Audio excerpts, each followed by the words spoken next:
Some people ask, how is it so easy that I can make some of the decisions that I have to make while in Montgomery? And some of these decisions are tough, but frankly, they're not as tough as you might think. Years ago, I was a scout here in this very community. I was an Eagle Scout. And I say was. An Eagle Scout is always an Eagle Scout. We learned that early on.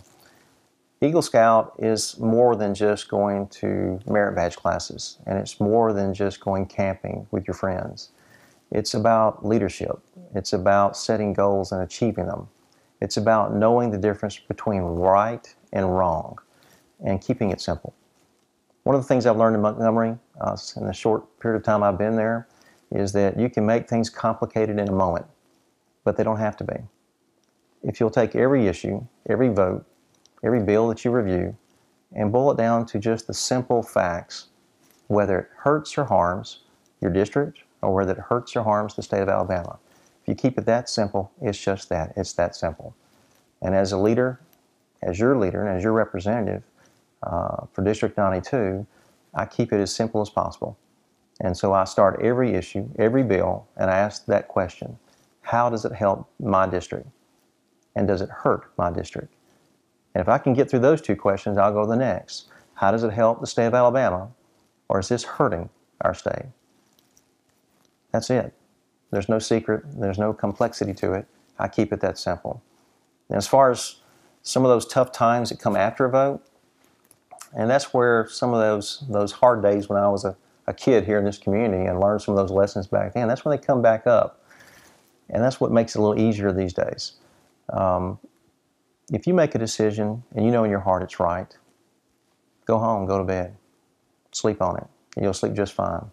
If you make a decision and you know in your heart it's wrong, like everybody else, you go home and you can't sleep. I don't make it that hard. I try to make my decisions on what's right and keep it that simple. And if you send me back to Montgomery, I will do exactly that. I will not stop. I'll try to make the right decision for our district, and I'll keep it that simple. Unlike some people, when I ran for this job in 2010, I only made 2 promises. And the reason why I only made 2 promises to the people here in District 92 were that I knew those promises were within my control. Some promises are made that, frankly, people know they can't keep them the moment they make them. And I didn't want to be one of those people. I didn't want to be just the politician that you sent to Montgomery.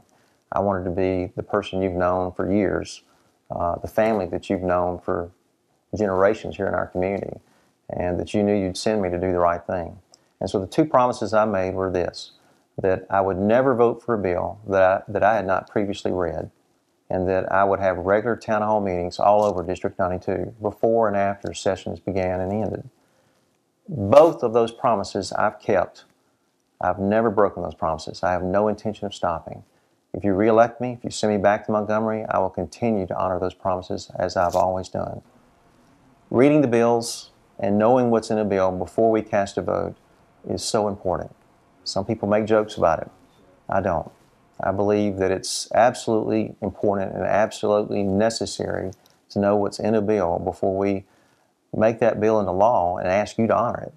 And so I spend those extra hours, morning and evenings, and it's just become a part of who I am in Montgomery. As far as town hall meetings, it's one of the most fun parts about this job.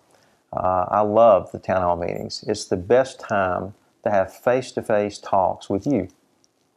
It's at these town hall meetings that I get to find out what we did poorly, what you think we should have done better. It's also at these town hall meetings that we've gotten some of our best ideas that we've taken up to Montgomery. And that's exactly how it should be. I have no intention of stopping that. That's one of the best, I guess, side effects of having those town hall meetings are some of the great ideas that you bring to me. One of the blessings we've had also in District 92 is the benefit of Senator Hawley joining me for every town hall meeting we've had, no matter how big or how small. He's been a part of every meeting. And to have both your senator and your representative at every town hall meeting before and after each session is truly a great thing. You know, one of the greatest assets that we have here in District 92 is education. Not only do we have some of the finest public schools in the state, but we also have some of the finest colleges in the state. Our 2-year colleges here in Andalusia and in Opp are some of the best locations anywhere around for gaining some of the most dynamic technical training that you can possibly have. Some people think when they go to high school that the only place they can go next is college, going to a four-year college, and that's simply just not the truth. There are jobs available out there right now that if you can go to these two-year colleges and study through these programs for just 2 years, you can come out making an unbelievable amount of money. And I say that for a reason. Some people think going to college means you make a lot of money. I'm here to tell you that's not necessarily true. It can happen, but it's not always true. Sometimes you come out with more debt from a four-year school than you do making a lot of money.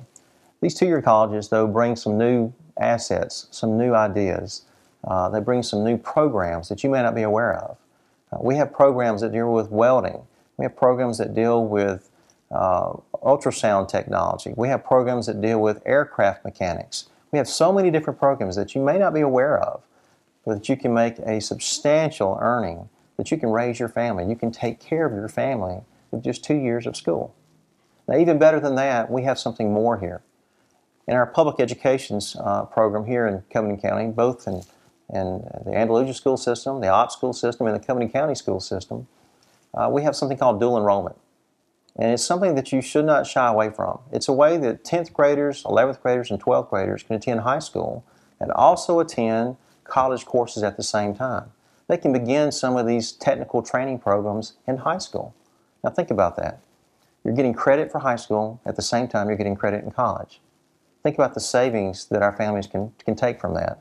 Think about how much shorter the time will be in college after you come out of high school. Some of these programs you can literally get out with one more semester after graduation from high school and you're finished. And you can be making $40,000, $50,000, $60,000, $100,000 income coming right out of some of these programs.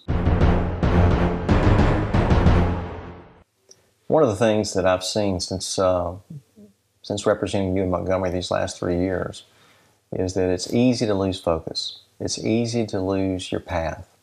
There's so many things going on around you. There's so many temptations to go to this event or that event, to eat this food or some other. And something I found very soon after I arrived is that you have to find a way to keep your focus, to remind yourself what's important. The method that I use, and it's one that you're going to know, is I believe in prayer. And there are other members that join me, and we meet virtually daily in the State House early, usually before most others arrive, and we start our mornings with a cup of coffee and prayer. And that's how I stay grounded. It's that simple. Once again, I'm not very complicated. I'm very simple about how I approach things. And I've learned over the years, through my faith, through serving as a deacon, that prayer can pretty much solve everything. And it helps me greatly. It keeps me focused on what's important, and that's what's important for you. If you send me back to Montgomery, I don't plan to change a thing.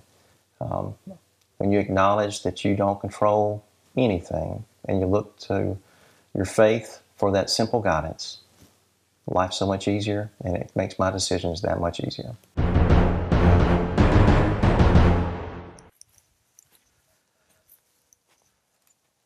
My name's Mike Jones. Most people who know me see me in a suit pretty much every day. But if you grew up with me, you know something a little bit more about me. I hunt and fish as much as I possibly can. I love it out here. This is our family farm. This is where we come to enjoy some time together and to catch largemouth bass in the summertime and the springtime. We hunt deer and turkeys whenever we can find them. I wanted to bring you out to our tree farm.